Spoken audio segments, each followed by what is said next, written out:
제가 이게 만약에 말씀하신 것처럼 과태료나 벌금 정도로 넘어갈 수 있으면 시한폭탄, 폭탄 이런 표현은 하지 않았을 거예요. 네네. 터지면 죽는 게 폭탄이잖아요.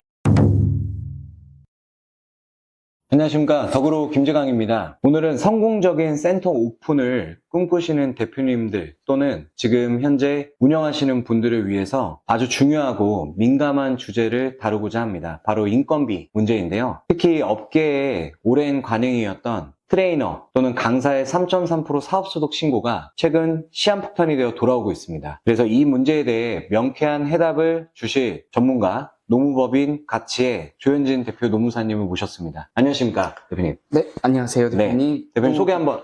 그럴까요? 네. 안녕하세요. 저는 노무법인 같이 운영하고 있는 조현진 노무사라고 합니다. 말씀하신 것처럼 우리 사업장에서 발생하는 여러 노무 이슈들, 특히 우리 센터들은 사실 한치 앞을 알 수 없는 게 사람 이슈라고 생각하는데 거기에 대한 명쾌한 해법을 드리는 것을 제 소명으로 하고 있습니다. 네, 정말 큰 업체들 많이 맡고 계셔가지고 이렇게 제가 촬영을 좀 요청을 드렸고요. 그러면 정말 질문으로 넘어가서 지금 PT샵이든 필라테스든 그리고 뭐 대형 피트니스든 강사 급여를 3.3%로 신고하는 것은 사실상 업계의 표준처럼 여겨져 왔는데 이게 지금 왜 이렇게 좀 큰 문제로 떠오른 걸까요? 이걸 설명드리려면 네. 사실 배경을 좀 설명드리는 게 좋을 것 같습니다. 네. 말씀하신 것처럼 너도 나도 사실 뭔가 좀 찜찜하긴 하지만 네네. 말씀하신 이제 3.3% 즉 사업소득으로 인건비를 처리하는 것은 우리 업계의 관행이었습니다. 그렇죠. 이유가 왜 그럴까요? 왜냐하면 근로소득으로 처리를 하면요 반드시 보험료를 내야 되기 때문에 그렇습니다. 그렇죠. 그 금액이 엄청 크니까요. 맞아요. 네네. 우리 대표님도 10%, 직원도 10%, 합치면 직접 인건비의 약 20% 이하 정도 되는 금품을 보험료로 지출을 해야 되기 때문에 나도 돈 많이 내기 싫어. 나도 낼 필요가 없어. 이러한 이해관계가 맞아떨어져서 지금까지는 말하자면 아슬아슬하게 줄타기를 해왔던 거죠. 그렇죠. 서로가 동의하에 그냥 그럼요. 진행한 네, 거니까. 네. 그런데 여기에 한 가지 문제점이 생겼습니다. 네. 이 게임은 결국은 룰이 있는데 이걸 주최하는 건 정부입니다. 네. 정부가 그리고 새로운 룰을 가져왔습니다.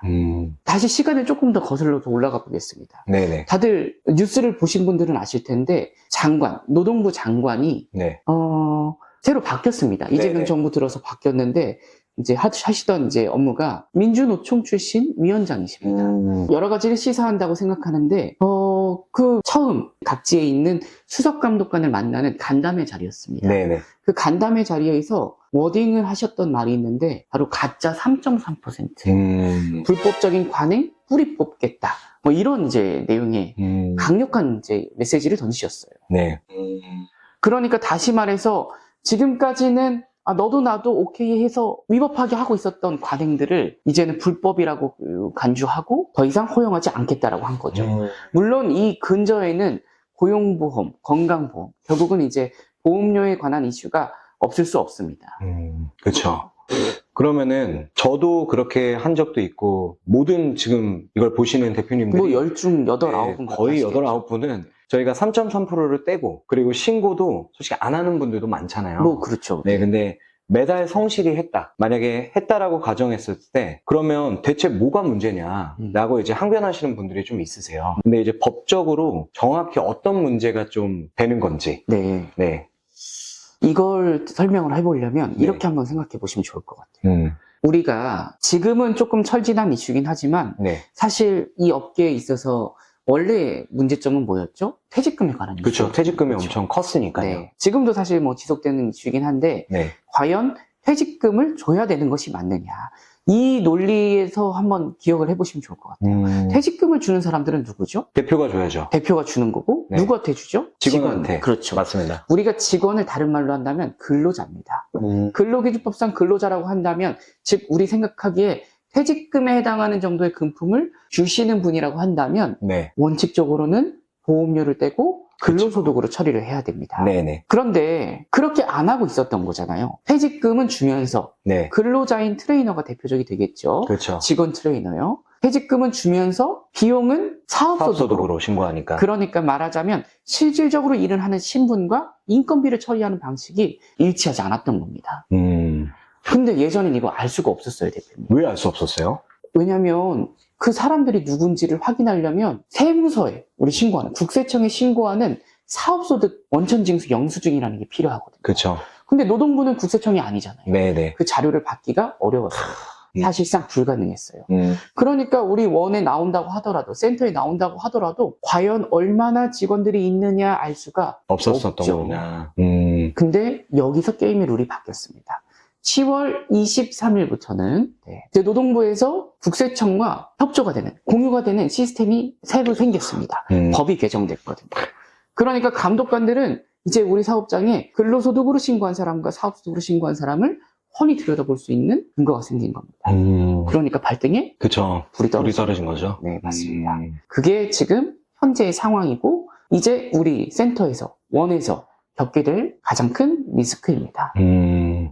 그러면 그 브리치라는 거는 사실상 과거에도 존재했잖아요. 그렇죠. 어떻게 보면 과거에도 존재했는데 네. 왜 유독 지금이 위험하다고 이토록 강조를 하는 건지, 그럼 무엇이 좀 달라졌는지 좀 네.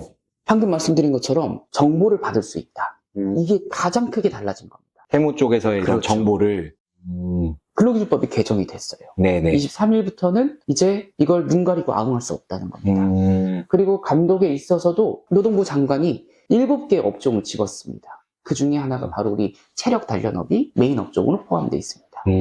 조금 더 구체적으로 말씀드리자면, 사실 시기, 이거 얼마나 되겠어, 실제 오겠어, 이런 것들 궁금하실 텐데, 맞아요. 제가 복수의 감독관을 통해서 확인했을 때에는 올해 하반기는 이미 정기감독이, 수시감독이 정해졌습니다.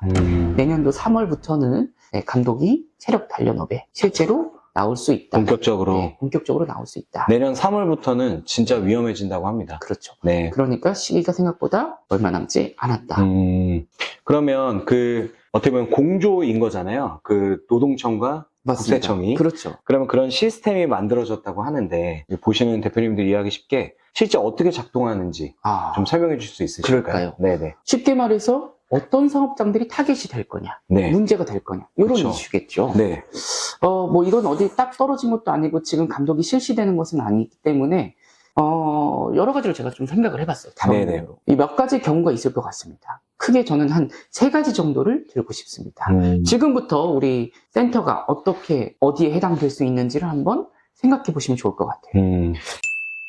첫 번째 타겟은요, 미성립 사업장입니다. 한번 이렇게 가정해 보겠습니다. 우리 센터가요, 승승장구합니다. 네. 성실이에요, 이제. 잘 벌어요. 네.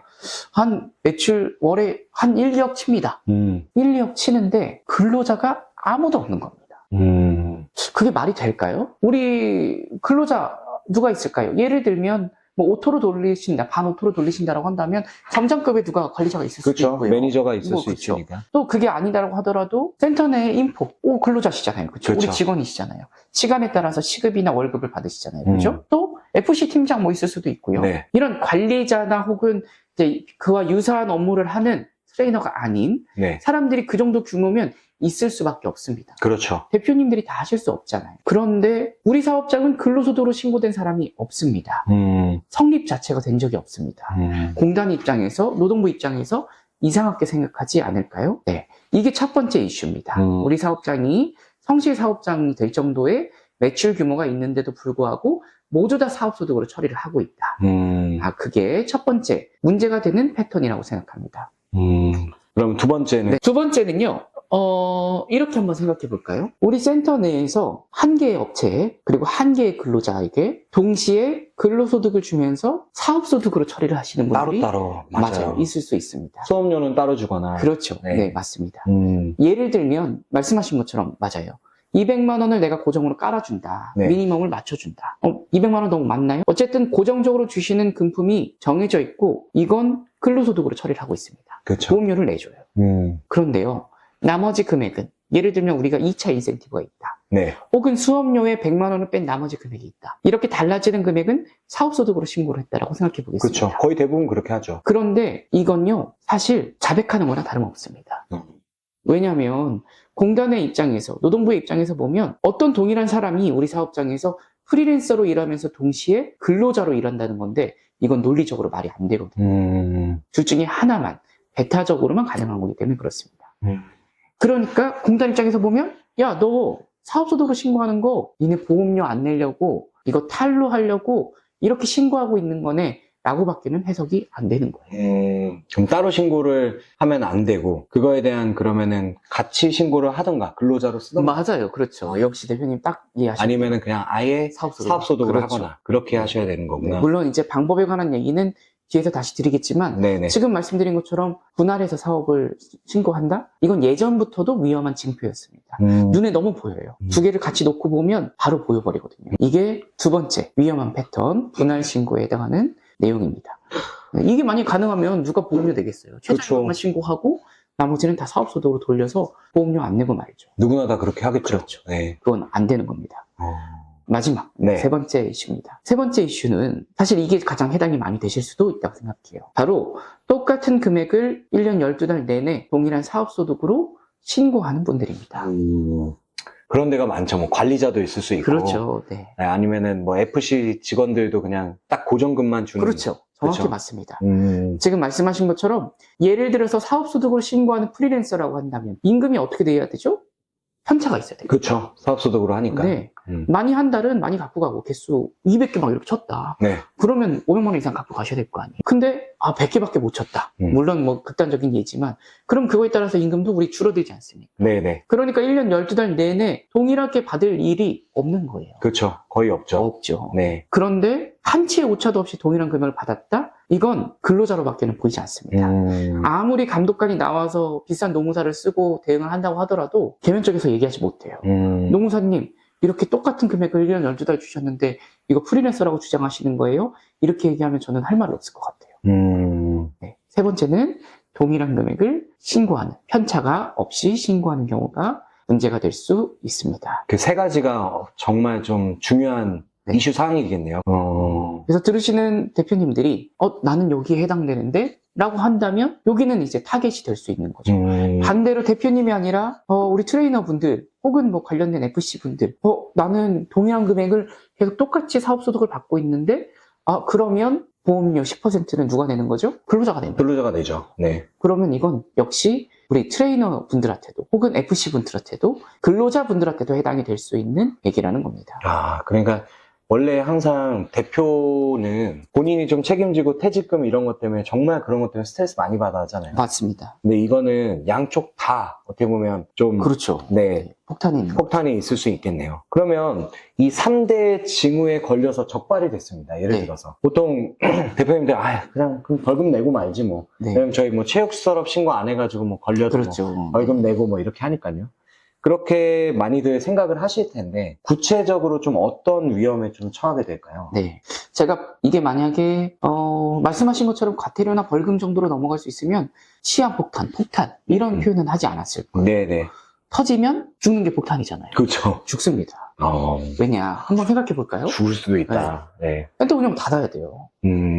일단 한번 순서대로 생각해 보겠습니다. 네네네. 걸렸습니다. 네. 첫 번째 문제가 되는 건 보험료겠죠. 4대 보험. 네, 네. 보험료 말씀드린 것처럼 너도 나도 10%씩, 인건비의 20%입니다. 예를 들면 300만 원 받는 점장이라고 생각해 보겠습니다. 네네. 너도 나도 10%씩 그러면 합이 60만 원입니다. 네네. 이건 3년치를 소급합니다.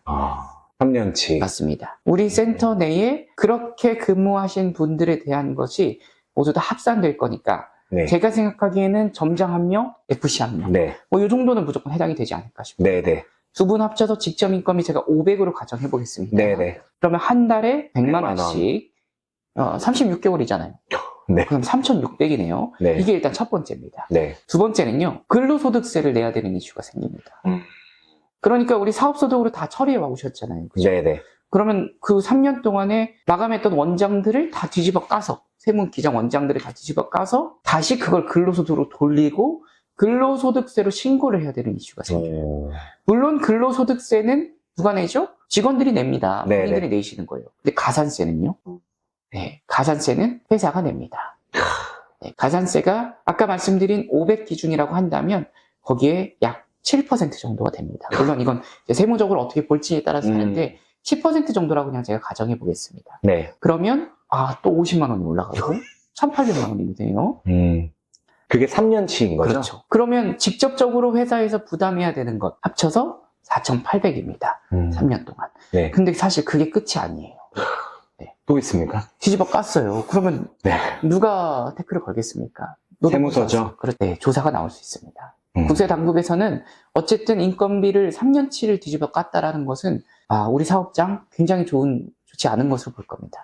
제 생각에는 닫고 새로 여시는 게 낫다라고 생각이 들죠. 물론 그건 이제 기장을 보시는 세무사님들이 판단해 주시겠지만 비용 처리나 이런 거에 있어서 사실 투명하게 하는 것이 영세한 사업장들에서는 어려운 것이 사실이니까 그 이슈를 포함한다라고 생각했을 때는 폭탄이라는 표현이 그러네. 과장이 아니죠. 네. 인당 약 30% 정도 되는 직접적으로 발생하는 보험료와 가산세가 발생할 거고 거기에 더해서 세무당국의 조사 여기까지 생각한다면 이 이슈가 그냥 단순히 벌금에 그치진 않는다라는 걸 이해하실 수 있으실 겁니다.